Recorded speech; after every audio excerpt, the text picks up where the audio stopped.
welcome to Window on the World, the program which highlights the experiences of Missouri Southern State University students and faculty who travel and study abroad. Today we are joined by students who recently went to Paris, France over spring break to attend the International Media Seminar at the American University of Paris, and I was really lucky that I also went as the faculty advisor on this trip, and so today we're going to hear about those experiences. So thank you so much, guys, for joining me. To start, I just want you to introduce yourself, your name, and what you study here at MSSU.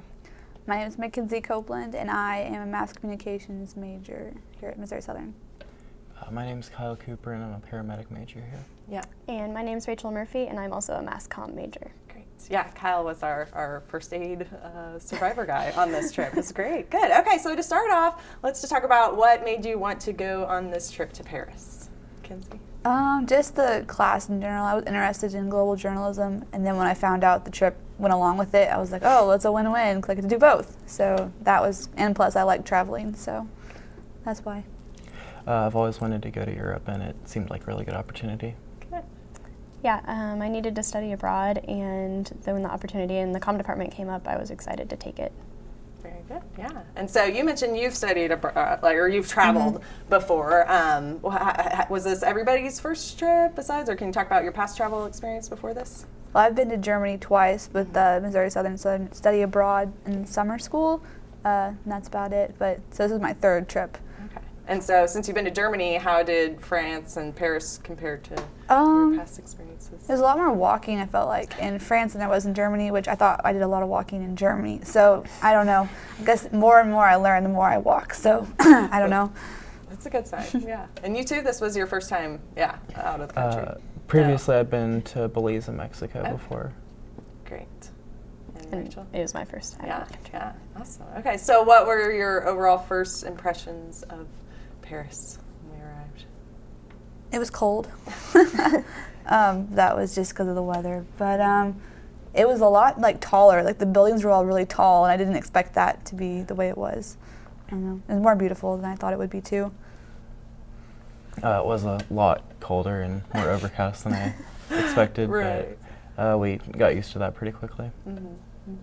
I think it was one of the places that sort of lived up to its stereotypes of just like the Eiffel Tower and bread and coffee and stuff. It was really like that. So. Yeah, great. So did anything surprise you about Paris or France? Or? No. I didn't really come in with too many expectations, No. so Yeah. I couldn't really be Yeah. surprised, I guess. Yeah.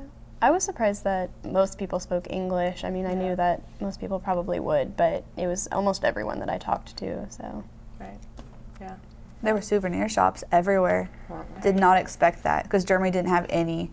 Like where we were at, we found like none. So here it was like, wow, there's like 15 on one street. Right. Cool. Yeah, Paris I think is still one of the most visited. Yeah, France has the most tourists in the world, and Paris I'm sure gets a lot of those. So, yeah, good. What was the biggest difference you noticed between here and Paris or France in general? Transportation. Because here you have a car, everyone pretty much has a car and you drive that car everywhere. But there, rarely anyone really uses their cars. They usually either take the metro or the commuter train or they just walk, which was really different because I liked it in some aspects, but I missed my car at the same time. I don't know, but I thought that was a big difference. Yeah. I noticed how everyone there dresses very nice. Right. Every day they put a lot of effort into the way that they look, and that was different. Yeah, you didn't see someone in their sweats or PJs at the market there, Right. did you? No. Yeah, I felt like the food was a lot more fresh. There was like the fresh orange juice machine, and we don't usually have things like that in every store in America. So. Yeah. Very good. Yeah. So you mentioned that a lot of people speak English, so language barrier. I mean, we face that a few times. I feel like a few restaurants, maybe the waiters didn't speak French or English. But did you experience any other cultural barriers or differences that you noticed? Nothing too big. Can think of. Yeah. No, I mean, did you think that people were rude at all? I know that's a stereotype sometimes that we get that, They were not very smiley. Not very smiley? No. Like if you walked in the street and you looked at like a mom with her kids, she'd give you like a glare, and you're like, I'm just smiling to be happy. Sorry. Yeah, a little different than the Midwest in that sense. Yeah. Everyone seemed a lot more kind of reserved. Like, if you actually went and talked to somebody, they weren't so Like open. like closed off, but Right. they seemed when you first saw them. So people don't just like smile at you the first time you see them, but they were usually very polite and helpful once you did talk to them. Yeah, yeah. Very good. Yeah, I know one thing, like the metro, you mentioned we rode a bit. It would be really quiet on the metro, even with, that was with weird. a lot of people. Yeah, Yeah. Was that all of your first time to use a metro, or no? Yeah. I've used them in Washington, D.C. Washington, D.C. so. So it was your first time, Kyle, to say? How was that? I liked it. I really liked how it worked. Yeah. Was it too hard to navigate? It was really easy. Yeah, yeah. I'm pretty sure Paris is one of the oldest in the systems. People could be stinky, a little stinky at times, but I think that's pretty normal. Yeah, good. So yeah, we were there 10 days just about, and we did a lot of things. And I think we'll pull up some photos so we can kind of look at some of these attractions as we talk about them. But I guess just to get started, what was your favorite thing that we saw as far as locations or? My favorite thing was Versailles, just because I just love that, the whole grounds and everything. I think it's beautiful. So being able to walk through it was like amazing. Yeah. Also, the Eiffel Tower is really cool, going inside of it. Right. One of my favorite parts was the Shakespeare and Company bookstore. To me, a lot of the buildings and architecture in Paris was very similar, and there's nothing wrong with it, but it kind of got repetitive. But the bookstore was it was different, and I really like books, and it was just interesting and different from a lot of the Paris that we'd seen so far. Yeah, yeah. I mean, it's been there, I don't know, I should know, but it's one of the oldest English language bookstores, and lots of famous American writers who went there. Yeah, very, very cool. What about you, Rachel? There was one day that just Kyle and I found a park that we went to, and it was like a big hill. Basically, the whole park was a hill, but you could go to the top, and it looked at the whole city, and there's not a lot of just like nature in the middle of Paris, and it was really pretty and nice to sit in for lunch. Yeah, that's cool. And cities, I feel like I've been to New York, and Central Park always seems so amazing just because when everything else is concrete, when there's a little bit of grass, it seems really amazing. Yeah, cool. Okay, well, I think if we can pull up our photos, we'll look at some of those. So this is our whole group, right? In the morning of we left, so we had to leave. What time did we have to be at the airport? 6:45. It was pretty early. Yeah. And we flew to Charlotte, then Philadelphia, then we got to Paris. So this wasn't your all's first time to fly. No. But first, well, not you, but big flight. You know, how was that? I really liked it. You liked it? It was better than I thought it would be. Yeah. I don't know if I loved it, but it was better than Did you I guys thought. sleep at all? No. Yeah. We had more turbulence, like going there than coming back, and I did not like that. Yeah, just a little bit. Yeah. And then we made it, and we were really lucky. Our hotel was right next to the Eiffel Tower, like about 5 minutes. So this is the first time we saw the Eiffel Tower.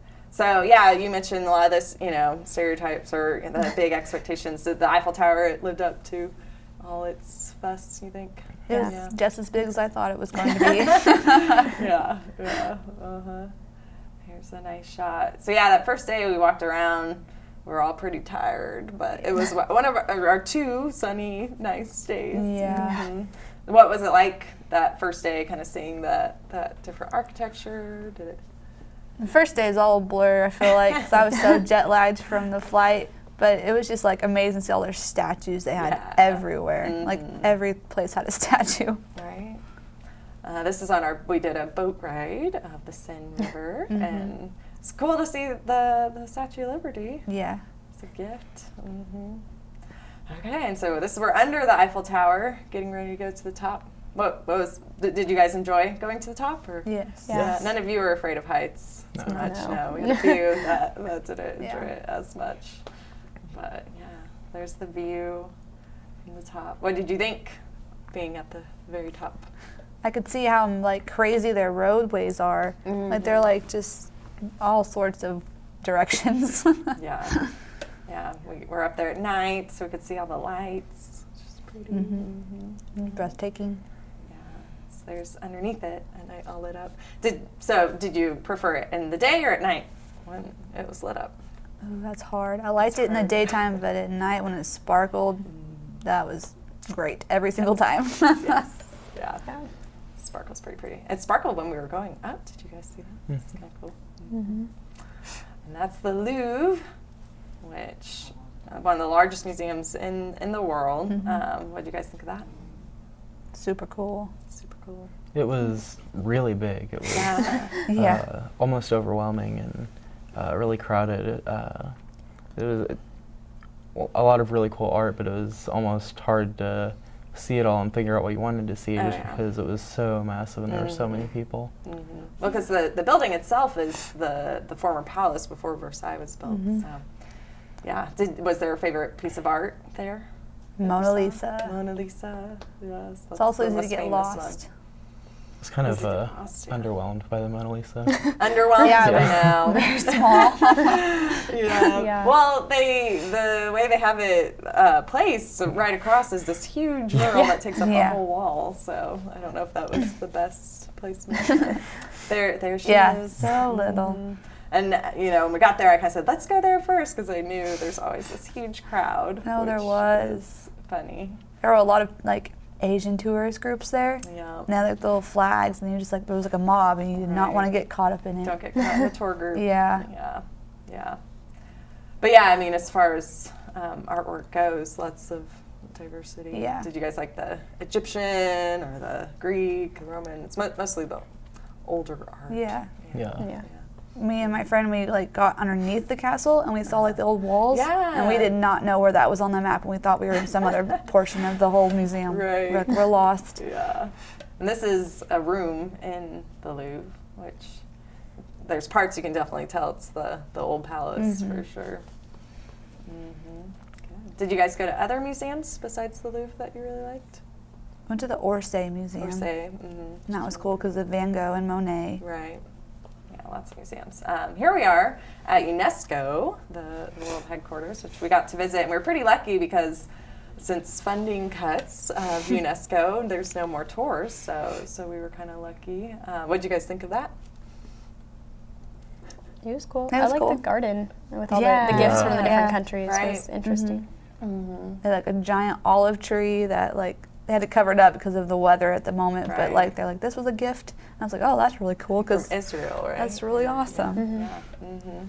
Yeah, they select which parts of the world headquarters locations should be preserved.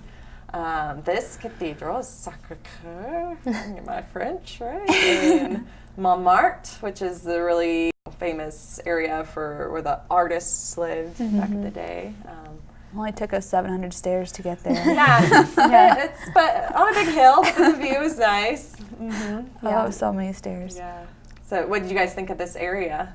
Did you see why artists This was wanted cool. to live there? Yeah, I liked you it. see everything. There was a bigger variety of restaurants than like in the rest of Paris. A lot of the food was kind of similar. Most of the streets that you would walk down. Right. But there was like Italian food and Irish pubs and like all kinds of different restaurants down the streets. And then the famous Moulin Rouge is there, which, have any of you guys actually seen Moulin Rouge? I think I was the only one really excited about it. But, yes, we had to go see that. And then we did the Can-Can. You guys were all pretty good. Yeah, enjoy that. Yes. And then probably the most famous, well-known cathedral would be Notre Dame. What did you guys think of that? That was beautiful. Yeah. It was a lot taller when you were walking up the stairs than from the ground. I know. Yeah, you could not see the end. You just kept going in a circle. Right. Yeah. And then we like you said, we went to the top and we're up there with the gargoyles, which I think I liked that view. It was nice because you could see the Eiffel Tower. Did you guys think, we were Quasimodo up there? Pretty fun. Thought about it. And we saw the bells. You guys saw the big bells? Yeah. Was that surprising to you? Yeah, and the fact that they still use them. Yeah. Like we asked them, she was like, nobody can be up here when we do them. Right. Like, oh, okay. Very, very loud. And there you guys are at the top. Yeah, it's pretty cold that day as well, wasn't it? Yeah. Every day. Every day. Yeah. Every day, but 2 it's days. okay. So, Yeah. yes. We did a pretty good job bundling up. And as you said, we were walking, so I wore lots of layers. yes. Yeah, that's a good travel tip, right? Yeah. Bring lots of layers. And so, yes, our one nice day, we went to Versailles, so we lucked out. This is the famous Hall of Mirrors in Versailles, which is World War I treaty was signed there. Overall, what were your thoughts of Versailles? I think that's as well, as far as attractions, people who go to Paris. This is a little outside of Paris, so it's about a 40-minute train ride. Yeah. Yeah. This was my favorite room because I've only ever seen pictures of it completely empty. And so I was like, oh, it's not that big. And then when I got in it and there's like a bunch of people and I'm like, wow, all these people fit in this room and there's still room to walk around. Yeah. Like, wow. And the chandeliers are just amazing. Right. Yeah. And then, so the palace itself is nice, but I think, what makes Versailles really special is the huge grounds and gardens. What was it like exploring that for a day? I liked the gardens a lot more than the inside of the palace. It felt very forced inside, and you just kind of, you didn't really have much say in where you went in there and how much time you spent in each room. It was just kind of the flow of the crowd because there were so many people, but the gardens were really relaxed, and it was pretty nice out, so you could just really walk around and explore everything. Yeah, I think we were all just excited to have sun and some warmth. We were really lucky. Definitely helps with enjoying that a lot more. Yeah, and the fountains weren't quite on yet, but you can see the huge canal there, and there were rowboats that you could rent. Did you guys have a favorite spot in Versailles? You said the gardens, but is there any? Well, I liked when we went to Marie Antoinette's grounds, and there was like these like older I don't know, like cabin houses, but then they had like a little village, farm, she said, and then like the farm area was so cute. There were a bunch of baby animals. Yes. So I'm biased because I love baby animals, but like that was probably my favorite area. Yeah. So I think they were all excited to have a nice sunny day too, so the baby goats are jumping around. So cute. Yeah. So this is a shot. This is just down the street from our hotel, which we were in a very nice area. What did you guys think about our little neighborhood in Paris? it was adorable. I loved it. We had a bread place, and we had a grocery store, and we had a restaurant, and a gelato place. It was just like everything was there. We didn't have to like we could just go downstairs, get some bread, go back upstairs. Yeah. Yeah. It's nice. Did any of you go to, here's the orange juice machine that was in the grocery store you mentioned across the street from us that we all, I think every morning we're getting orange juice. Yeah. Yeah. Which brings me to one of my questions was going to be food, because obviously French food is a big part of the culture and a big reason why a lot of people go. What was your favorite dish you tried? Oh gosh, I had this like 4-cheese pasta thing at this restaurant when we went and saw Sacré-Cœur. Yeah. That was delicious, and that was like probably my favorite. But also, I'm just like a sucker for croissants and stuff, and so I had tons of croissants and then chocolate croissants, and I could just eat them the whole time. Yeah. I think my favorite thing that I actually tried in Paris was the escargot, the snails, because a lot of the food that I was used to liking was very bland. Right. But they did a really good job with that. Yeah. I mean, most people tried. You all tried escargot, Rachel? Oh yeah. No, you didn't miss out. Yeah, you got that salmon thing that wasn't the best. Yeah, that was. They don't cook their fish sometimes. Sometimes. Or their burgers. Right. Yeah, or their burgers. What was your favorite, Rachel? I feel like I ate a lot of pasta, like Italian food, but it was good. When they make pasta, they use red sauce, but they put pesto sauce on top, and it's different than here, and it was really good. Right.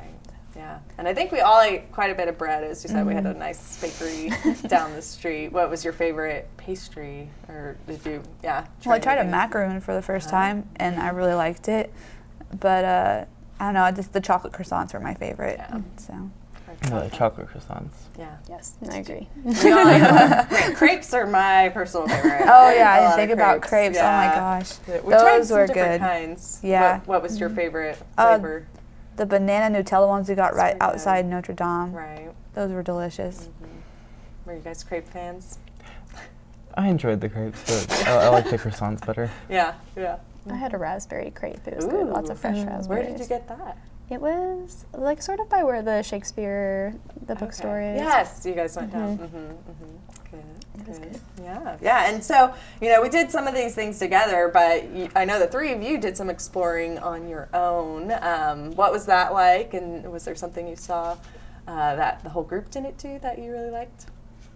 Well, the day I took my free day, we did the catacombs in the morning, which part of our group did, and then me and my friend Mackenzie took the metro to Orsay Museum, which you guys did later in the week, but that was really pretty. And then we went to the Eiffel Tower that night, but we also went to the Champs-Élysées shopping area, and that was interesting because they search your bags before you go into this, all the stores, because I guess that's the wealthier district. That's the famous, all the fancy so stores. we were we went to the Disney store and they searched both our bags, and I was like, okay, that's weird, but it was really cool because it was just, you saw fancy cars and you saw all these fancy buildings. You're like, wow, I do not belong here, but this is so cool. Yeah. So that was fun. That's good.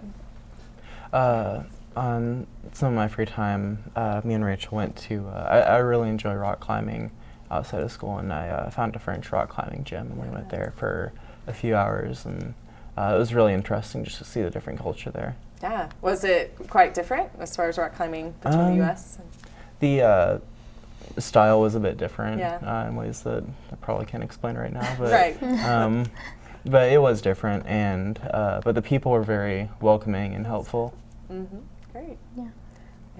I would say that we went shopping a few times, and it was just different than American shopping. Like in America, when you go in a store, they're really focused on sales, and they want to talk to you the second you walk in the door. Right. And in Paris, I felt like they just kind of ignored you until you were ready to check out, and then they checked you out. And it's sort of nice to just go in a store and be able to look around. Yeah. But it was just a lot different than America. Right. Because you went for some thrift stores. I Yeah. know, yes. Yes. And found some pretty cool Yeah. deals. Yes. Yeah. It was fun. Good. Yeah, and you guys felt fine, as far as going out on your own. And Yeah. Oh yeah. Yeah, the metro was easy. Yeah. Yeah. Good. And so, we were there for the International Media Seminar. And so real quickly, I just want to, touch on that. And we listened to a lot of journalists and public relations specialists from all over the world. So was there one presenter or a lesson that you got from the seminar that really stuck with you? There was one about the main lady, Berna. Her mom had Alzheimer's, and they found out, with her mother, that painting really helped her remember things. And from that, they've sparked a documentary movie, and they're now doing different programs in different art institutions, which are really cool. And I don't know, it just really stuck with me. I thought it was really interesting. Yeah. One of my favorites was Eleanor Beardsley with NPR. She spoke, and it was interesting just to hear a voice that I had heard on the radio over and over and put a face to it. One thing that stuck out to me was how she didn't really plan on being a journalist for NPR. But when that opportunity was presented to her, she thought it sounded great and just ran at it. Well, and she, studied French, and so that was one of those things she said. If you have a foreign language, it can open doors for sure. Yeah. How are you, Rachel? I also really liked Eleanor Beardsley from NPR, but I think everybody sort of had the same theme. They didn't know what they were doing until it just happened to them, and I think it's refreshing to hear because I feel like a lot of times people want you to know what you're doing. They ask you what you're doing, and it's like you have to give them this 60-year plan of what you plan to do with your life, and they were all just like, I don't know what happened, and now I'm here, and it was nice to hear. Yes, you don't have to have everything figured out right now at this moment. Yeah, good. And the seminar itself was at the American University of Paris. How was it like, seeing, that building, where that university was, how that compared to, say, Missouri Southern? Well, you had to have an ID to get in. Right. So that was interesting because we couldn't get in the first day very easily. But the architecture in that building was really cool. The room we were in had giant windows, and I was like, wow, that's cool. It was kind of surprising just it was just another like front on the street, and the fronts of the buildings there, some of them don't really give away too much of what's inside, so we just kind of stopped at one point. We're here, and but it was just right in the middle of everything, and it was interesting going inside and seeing the Paris out front on the architecture and everything, and then just how American it was inside. Yeah. Good, yeah. Okay, and so now that you guys have been home a little over a week, what would you say, what was the most significant, lesson, or, as you've thought back on it, what's been sticking with you the most about this experience? I would say that people are just different around the world. I think sometimes you get stuck in where you are and you think that people are like that everywhere, and obviously people aren't. But to go somewhere and see it is different. Like Kyle said before, everyone dressed really nice, and that's just something that's so different from the culture in the Midwest. And I've just been thinking about how that was just one city in the world, and how there's so many where everybody is also different, and it's just different to think about. Yeah. We mentioned how here we're really used to talking about the future and what we're going to do 10 years in the future, 20 years in the future, but one thing I noticed, the French were always very dedicated, very hardworking to whatever it was they were doing, but they always took the time to appreciate today, and they called it the pleasures of today or something like that. Yeah. And that really stood out to me. Yeah. Oh gosh, probably just like knowing that this was a good breakthrough for me, I think, because when I was out exploring, it was just me and my friend, and I was like, wow, I can navigate this city, and I'm not nervous, I'm not scared, this is great. And being around other people and being on the metro and being in a restaurant was just a cool experience to have. Good. Yeah, so you guys are all ready to study abroad again, and you would recommend people to study abroad? Yes. Yes. Oh, yeah. Good, great. Well, I want to thank you guys so much for joining me today. And also thank you for tuning in to this episode of Window on the World. And be sure to tune in next time to hear about more travel abroad experiences here at Missouri Southern.